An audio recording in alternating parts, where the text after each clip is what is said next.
The silence was the lie.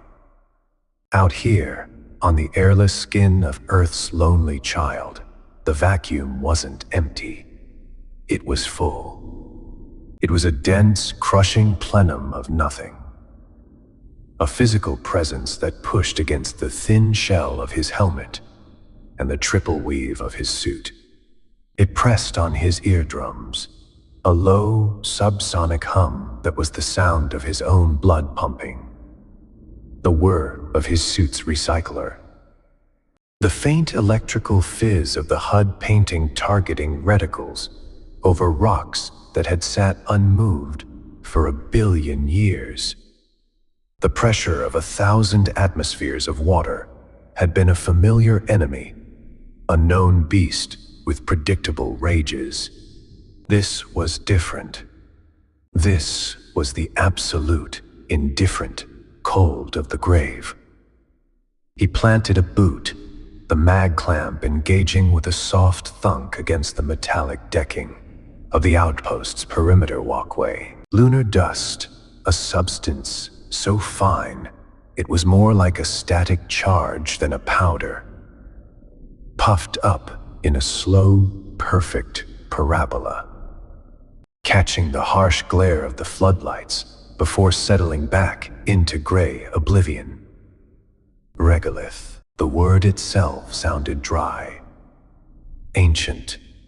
It smelled of ozone and spent gunpowder inside his helmet, a phantom scent triggered by the suit's filtration system interacting with the charged particles. It was the smell of every hegemony outpost, from here to the rings of Saturn, sterile, functional, and cheap. Voss, report. Visual on Sector Gamma -7. The voice of Lieutenant Valerius crackled through his comm, tinny and stripped of all humanity by the digital scrambler. It was the voice of a man who had never known a day of hardship that wasn't listed in a training manual. Kael keyed his own comm, the switch cold and stiff under the thick knuckle of his gauntlet. Visual confirmed. Lieutenant, Gamma -7 is clear. Just a whole lot of nothing, same as it was an hour ago. He could almost hear the tightening of Valerius's jaw 4 kilometers away in the relative comfort of the command bunker. Nothing is the objective, Voss. Emptiness is security. Maintain your patrol pattern. Hegemony vigilance is our shield. Kael bit back the retort that festered on his tongue. Hegemony vigilance is a line of recycled scrap metal and even more recycled bodies.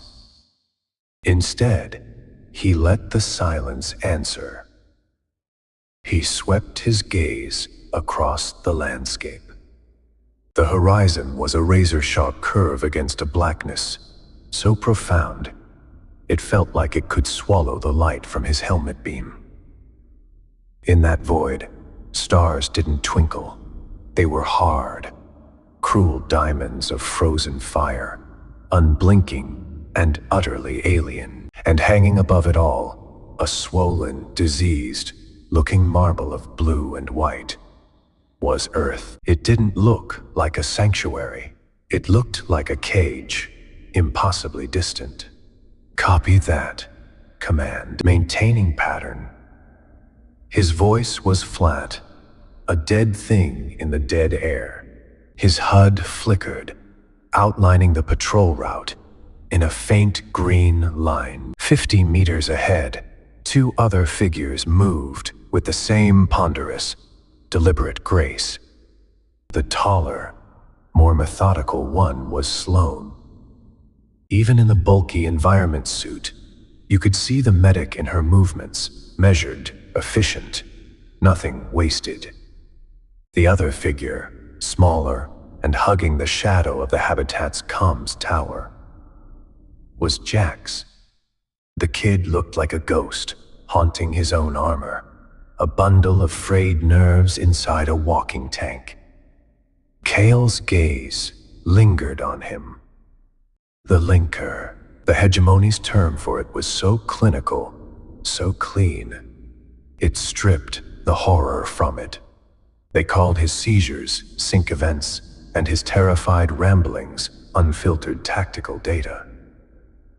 They saw a tool. Kael saw a 17-year-old boy being slowly, methodically vivisected by an enemy no one had ever actually seen. The patrol led them to the far side of the outpost, to the primary comms relay. It was a skeletal spire of cheap alloys, already showing faint traces of cosmic rust. Valerius's voice crackled again. Voss, Sloane, the relay's primary modulator, has been reporting intermittent power fluctuations. Run a diagnostic. I want that link to High Command solid. The Chancellor's address is in 3 hours. Of course, the Chancellor, another pre-recorded speech full of empty promises about the Martian dream, broadcast to a solar system full of people who just wanted a full meal and air that didn't taste of recycled chemicals. Acknowledged. Sloane's voice cut in, sharp and blessedly free of protocol. She was already at the relay's access panel, her gauntlets moving with a surgeon's precision as she unfastened the latches. A shower of ice crystals, frozen condensation from the unit's internals, glittered in her helmet light. Kael moved to cover her, his rifle held in a low ready. It was instinct, a ghost of the officer he used to be. You never worked on equipment without someone watching your back. Not even on a rock, where the only native life form was a latent virus. He scanned the jagged ridge of the crater that loomed over them, his eyes tracing the deep shadows looking for. What? There was nothing here, but his body didn't know that. His muscles were coiled springs, his senses stretched taut. The conditioning of 100 real firefights was a harder thing to recycle than a man's career. He watched Sloane work. Her HUD was slave to the diagnostic port, and he could see a cascade of data scrolling in a small window at the corner of his own vision. She was muttering to herself, a stream of technical jargon and curses. Son of a bitch, she breathed, her voice a low hiss. The core dampener is frayed. It's arcing against the casing every time the coolant pump cycles. Can you fix it? Kael asked. His voice low. Fix it. Kael, this isn't a frayed wire. This is a substandard component that was probably faulty before it left the factory. The hegemony buys its critical systems from the lowest bidder. This entire relay is a monument to good enough. She slammed a fist against the casing, a dull, soundless impact. In the vacuum, the vibration traveled up the metal spire and through the soles of his boots. It was a tremor of pure frustration. So that's a no. That's a maybe I can bypass it for a few hours with a jury rig that has a 60% chance of frying the entire comms grid. She shot back. Or I can file a report that Valerius will ignore until the Chancellor's face turns into static, at which point it becomes our fault. He found himself almost smiling. The bitterness in her voice was a familiar comfort. It was the only sane response to their situation. Disdain was the last bastion of the individual soul in the face of the hegemony machine. It was the one thing they couldn't recycle. So, the jury rig then, obviously, she said. She began pulling tools from her hip kit, her movements economical and deft. Just keep your eyes open. I don't like this. Don't like what? The shoddy wiring or the existential dread? He could feel her glare through 2 layers of plasteel and 100 meters of empty space. The silence, she said, her voice dropping. It feels loud today. He knew exactly what she meant. The background hum of the cosmos felt different. The ever-present radiation seemed to have a new texture. It was probably nothing. Paranoia bred in confinement. But his own skin was crawling, a prickling sensation at the back of his neck that had nothing to do with the suit's environmental controls. It was the old instinct again, the part of his brain that had kept him alive in urban pacification zones and orbital boarding actions. The part that had screamed at him on the Trident right before the drive core breached. The part he had learned not to ignore. He shifted his stance, widening his field of fire to include the dark maw of the crater and the long, empty stretch of gray plain beyond. Jax had gone completely still near the base of the tower. His head was cocked at an unnatural angle, as if listening to something Kael couldn't hear. Jax, Kyle said, keeping his voice level. Status. There was a long pause. The kid's vitals, a small readout on Kael's HUD, were spiking. Heart rate climbing. Respiration shallow. Jax. Report. The stars are singing, Jax whispered, his voice thin and reedy. It's the wrong song. Before Kael could process that, Sloane swore again. A sharp, violent curse. Kael, look at this. He broke his scan and stepped closer, peering over her shoulder at the exposed guts of the relay. She had a multi-spectrum scanner aimed at the power conduit. On her display, and now on his, a parasite process was visible, a thin, jagged line of energy bleeding away from the main power feed. It wasn't an arc from a frayed wire. It was being deliberately, precisely siphoned. What the hell is that? He murmured. It's not a malfunction, Sloane said, her voice tight with a dawning, terrible understanding. It's a tap. Someone's drawing power. A lot of it. And they're masking the signature to look like a system fault. The cold dread that had been a subtle undercurrent was now a tidal wave, crashing through him. A tap. Out here. Miles from any other installation on an officially uninhabited moon. His mind raced, cycling through possibilities, discarding each one. Pirates. They wouldn't bother with a low-value target like this. A corporate espionage unit. Unlikely. That left. His gaze snapped back to the crater rim. The shadows there were no longer empty. They were full of possibilities, all of them bad.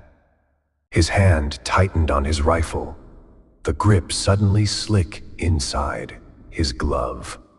Every instinct, every scar, Every ghost from his past was screaming at him, "Trap." "Valerius," Kael's voice was ice. "We have a situation. The relay fault is a deliberate power tap. I think we have unfriendlies in the sector. I'm recommending we fall back to the outpost." Now, the lieutenant's reply was laced with incredulous scorn. "Unfriendlies. On a secure lunar outpost, Voss. Don't be ridiculous. Your dishonorable discharge was for insubordination born of paranoia, if I recall. Fix the relay. That's an order." The line went dead. Valerius had cut the channel. The rage was a white-hot flash behind Kael's eyes. He could feel the blood pounding in his temples, a frantic drumbeat against the oppressive silence. The sheer suicidal arrogance. The blind faith in reports and projections over the word of the soldier on the ground. It was the hegemony in miniature. It was why they were losing the war. It was why he had lost his career. "He cut the comm," Kael said, the words tasting like ash. Sloane didn't look up from her work, but her movements had changed. They were faster now, laced with a new, frantic urgency. "Then we have a new problem. This tap, it's not just drawing power. It's creating a feedback loop, a resonance cascade. If I try to cut the connection, the whole grid will overload. It's a dead man's switch. Can you disarm it? Maybe, if I had an hour and a proper workshop. Out here, with this toolkit, the odds are not in our favor." She looked at him then, her eyes visible through her visor, wide and serious. "Kael, this is professional. Military grade. This isn't some scavenger trying to charge his batteries." His officer's brain took over, the panic receding, replaced by a cold, clear stream of tactical logic. They were exposed. The high ground of the crater rim gave a perfect field of fire onto their position. The comms were compromised.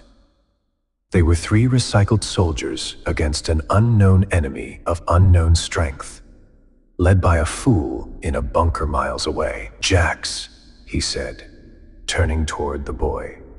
"Get over here. Eyes up. Watch the ridge." Jax didn't respond. He had sunk to his knees, his hands pressed against the sides of his helmet. A low moan was leaking through his open comm channel, a sound of pure agony. "It's so loud," the boy whimpered. "They're scratching at the walls." "Scratching at what walls, Jax?" Kael demanded, moving toward him. His rifle still trained on the darkness. "The walls of everything," Jax sobbed. "They're making a hole in the quiet." Kael reached him, grabbing his shoulder plate. The boy's entire body was trembling, a violent, uncontrollable shudder through the thick suit. Kael could feel the vibration. "Sloane, leave the relay," Kael commanded, his voice now imbued with the authority he thought he had left behind in a military courtroom. "Get over here. We need to get him back to the hab. Now." Sloane didn't hesitate.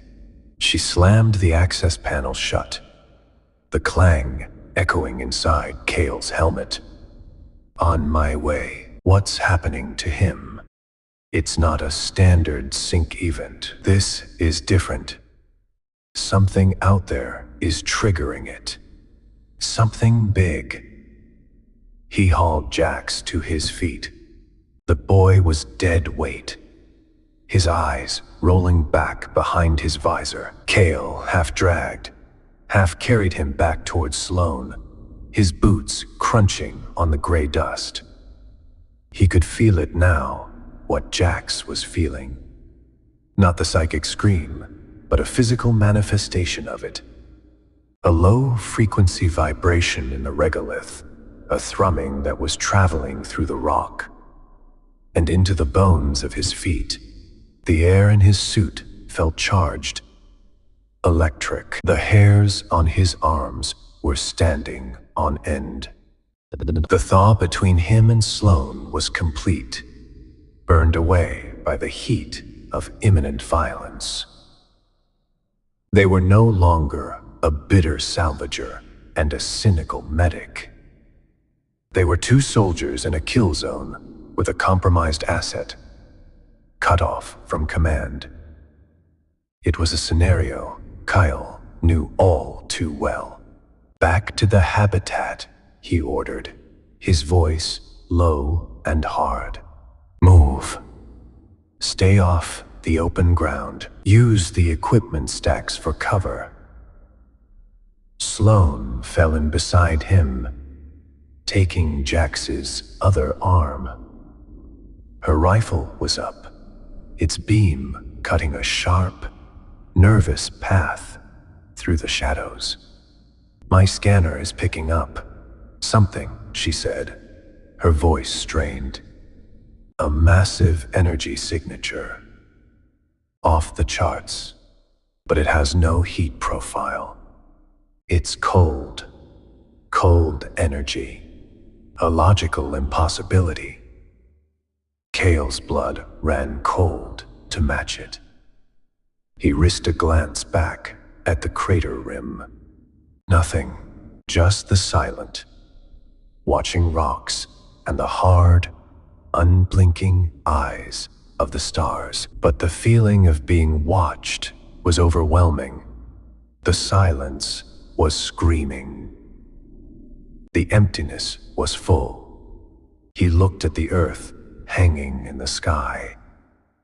It seemed to mock him, a paradise he could see but never touch, a home that had discarded him. Down there, the hegemony was preparing to broadcast lies about strength and unity. Out here, on the edge of everything, something ancient and terrible was starting to sing a different song. And Jax was the only one who could hear the words. The patrol was over. The war, the real war, was just beginning.